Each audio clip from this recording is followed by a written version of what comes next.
నమస్తే, welcome to leader TV. నేను మీ journalist Naresh. ఇక కేసీఆర్ మనకు ఒక మాట చెప్తుండే, చాలా గుర్తుండాలి మనందరికీ కూడా. ఎందుకంటే ఆ బాధల నుంచి, ఆ ఇబ్బందుల నుంచి బయటకు వచ్చినాం కాబట్టి రైతాంగంకు సంబంధించినటువంటి ముచ్చట ఇది. రైతు బంధుకు రామ్ రామ్ అంటారు, దళిత బంధుకు జై భీమ్ అంటారు. ఎట్టి పరిస్థితుల్లో వీళ్ళతోని కాదు, వీళ్ళకు చేత కాదు, వీళ్ళు చేయలేరు, వీళ్ళు ఇయ్యలేరు అని చెప్తే పెంచిస్తామని చెప్తే వాళ్ళని నమ్మినాం. ఏమైంది అలా? మొన్న ఒక్కసారి వేసిండ్రు, అది ఒక 1000 రూపాయలు పెంచేసి. ఇక దానికంటే ముందు 2 అడ్రస్ లేవు, మళ్ళీ భవిష్యత్తులో వస్తుందా అంటే గ్యారంటీ లేదు. ఇది నేను ఒక 100 సార్లు చెప్పి ఉండొచ్చు. ఒక్కసారి మన ఎన్నికలు దాటినాక ఓడమల్లన్న బోడమల్లన్న లెక్క దాటినాక తెప్ప తగిలేస్తారు, నో డౌట్. మనకు అది ఇచ్చేది లేదు అని చెప్పినా అదే అన్నది అన్నట్టుగా నిన్న మీటింగ్ లో కేటీఆర్ కూడా ఒక మాట అన్నాడు. ఇగో అదే ఆ కేటీఆర్ ఏమన్నాడు ఒకసారి చూసే ప్రయత్నం చేద్దాం. ఇక రాదట, మరి తర్వాత నుంచి కథం అయిపోతుందట. క్యాబినెట్లో కూడా ఆలోచన చేస్తుర్రట కూడా. ఎందుకంటే ఎంత ఇచ్చినా, ఎన్నిసార్లు ఇచ్చినా అది కేసీఆర్కే పేరు పోతుంది. రైతు బంధు అనేది పెట్టిన వాళ్ళు ఎవరు, మరి వాళ్ళు పెడితేనే కదా వీళ్ళు ఇచ్చేది ఎక్కడిది అన్నట్టుగా మాట్లాడుతున్నారు అని చెప్పి తీసేయడానికి ప్రయత్నం చేస్తున్నట.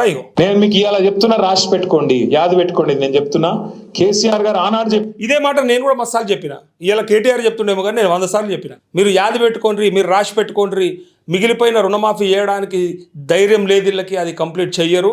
పైగా స్థానిక సంస్థల ఎన్నికలు దాటితే ఇక రైతు బంధు కూడా రాదు మనకి అని నేను ఒక 100 సార్లు చెప్పుకుంటా.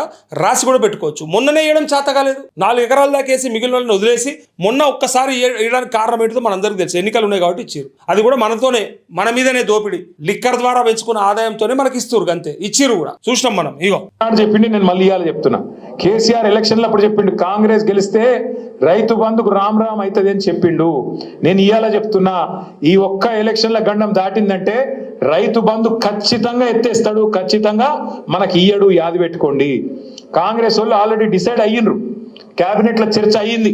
మనం ఎట్లన్నా చెప్పి దీన్ని ఎత్తేయాలి, ఇది ఉంచితే మనం ముందు ఉండము. ఎందుకంటే ఎన్నిసార్లు పైసలు ఇచ్చినా కేసీఆర్కే పేరు ఎత్తంది, మనకు పేరు వస్తలేదు.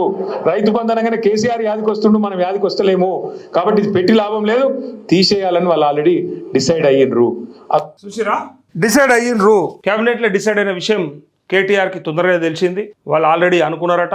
ఇక ఎంత ఇచ్చినా, ఎన్నిసార్లు ఇచ్చినా ఇది కేసీఆర్కే పేరు వస్తుంది తప్ప ఇక మనకు రాదు. కాబట్టి 1000 ఎక్కువ పెంచి ఇచ్చినా, లేదా ఇంకా 1500 ఉంది కదా ఇది ఇస్తా అని చెప్పిన 7500 అది ఇచ్చినా కూడా మమ్మల్ని నమ్మేటట్లేరు. పైగా మాకేం ఉపయోగం కాదు, ఇది పెట్టింది కేసీఆర్ కాబట్టి ఆయనకే పేరు వస్తుంది కాబట్టి దీన్ని ఎక్కడికి వెళ్ళి తీసేస్తే ఇక ఆయన పేరు లేకుండా చేయవచ్చని ఆయన మీద కోపంతో రైతులని ఆగం చేసే ప్రయత్నం ఇది. కేసీఆర్ మీద కోపం ఉంటే మీరు రాజకీయంగా తీసుకోండి కక్ష. ఏమన్నా తప్పులు చేస్తే ఆయన ఇబ్బంది పెట్టాలనుకుంటే ఈ విచారణ కమిటీల ద్వారా, లేకపోతే ఈ విచారణ సంస్థల ద్వారా ఏం ఇబ్బంది పెట్టుకుంటారో పెట్టుకోండి. అదని ఎదుర్కొంటాడా లేదా ఆయన ఇష్టం, అది ఆయన తెలుసు అది ఎట్లా చేయాలనో. కానీ ఆయన మీద కోపంతో కాళేశ్వరం నీళ్ళు ఆపుతారు, ఆయన మీద కోపంతో రైతు బంధు ఆపుతారు, ఆయన మీద కోపంతో రైతు బీమాకి డబ్బులు కట్టారు, ఆయన మీద కోపంతో రైతులకు ఎరువులు చక్కగా ఇయ్యరు. మరి ఎట్లా?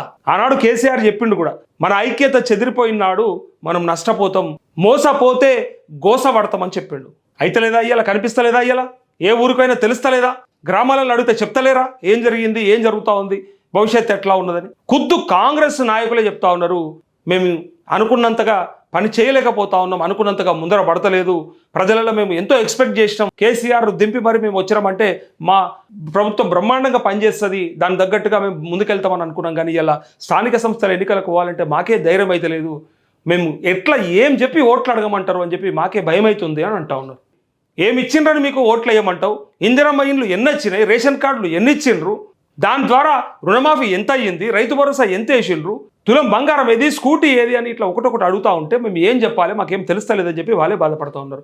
అరే కరెంటు చక్కగా ఇస్తలేరు, గ్రామాలలో కరెంటు ఒక 5-6 గంటలకు కరెంటు తగ్గించేసారు. ఇది రాష్ట్ర వ్యాప్తంగా ఉన్నది. కావాలంటే ఏ లాగ్ బుక్ అన్నా చెక్ చేసి తెప్పించుకోండి, ఏ నాయకుడైనా చెక్ చేసుకోండి. మనం కూడా చెక్ చేసినాము, రైతులతో మాట్లాడినాము. చక్కగా కరెంట్ ఇచ్చేది లేదు, చక్కగా నీళ్ళు ఇచ్చేది లేదు, చక్కగా విత్తనాలు ఇచ్చేది లేదు, చక్కగా ఎరువులు దొరికేది లేదు, చక్కగా ఏది ఇచ్చేది లేనప్పుడు అసలు ఎందుకోసానికి మిమ్మల్ని పెట్టుకోవడం? ఏం చేసుకోవడానికి మిమ్మల్ని మేము మొయ్యాలి? ఓటేసిన పాపానికి, ఒక్కసారి ఓటేసిన పాపానికి 5 ఏళ్ళు ఈ దరిద్రులను మొయ్యాలనా అని చెప్పి బాధపడతా ఉన్నారు. అందుకోసానికే అక్కడక్కడ నాయకులు మాట్లాడారు, అరే ఏదన్నా చేసేయాలని దింపుర్రా భయ్ అని చెప్పి మమ్మల్ని అంటా ఉన్నారని బీఆర్ఎస్ వాళ్ళు కూడా అన్నారు. అలా ఏదన్నా చేసి దింపేసేయరు కదా, మేము భరించలేకున్నాం కదా, ఈ పిల్ల బచ్చాగాని మాటలు మేము వినలేకపోతున్నాం కదా అని రైతులు బాధపడతా ఉన్నారు.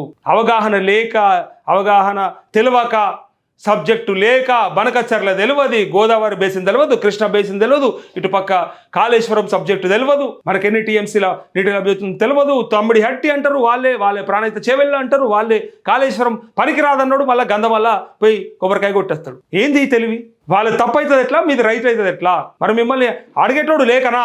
అన్ని చేతగాని ముచ్చట్లు, చేతగాని పనులని చెప్పి అలా రాష్ట్రంలో మెజారిటీ ప్రజలు ఇట్లనే అనుకుంటారు. కావాలంటే మీరు మీ ఇంటెలిజెన్స్తో తెప్పించుకోండి, మీ నాయకులను అడిగి చూడండి. ఇలా రాష్ట్రంలో రైతులు కానీ లేదా సామాన్య ప్రజలు కానీ ఏమనుకుంటారో వాళ్ళు చెప్తారు.